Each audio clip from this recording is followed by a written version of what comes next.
প্রতি বছরের মতো এই বছরে 2025-এও ক্যালিফোর্নিয়ার ফ্রিমন্ট শহরের হিন্দু মন্দিরে হয়েছিল প্রথামতো দুর্গাপূজা।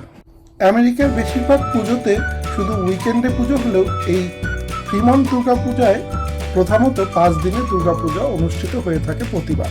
দেখতে দেখতে এসে গেল দুর্গাপূজার শেষ দিন বা বিসর্জনের দিন। এই বিসর্জনের দিনে বিসর্জনের ঠিক আগ মুহূর্তে লাল সিঁদুরে রাঙিয়ে ওঠে সব মুখগুলো, আর হৃদয়ে ভরে ওঠে এক মিশ্র প্রতিক্রিয়া, আনন্দ আর বিদায়। এটাই সিঁদুর খেলা, যেখানে প্রতিটি রাঙা আঙুল মায়ের আশীর্বাদ, আর প্রতিটি হাসির আড়ালে লুকিয়ে থাকে চোখের জল। ঢাকের তালে তালে যখন মুখর হয়ে ওঠে উলুধ্বনি আর আকাশে উড়ে যায় লাল রঙের মেঘ, তখন মনে হয় মা শুধু যাচ্ছেন না, তিনি থেকে যাচ্ছেন আমাদের সবার হৃদয়ে, আশীর্বাদ হয়ে, শক্তি হয়ে।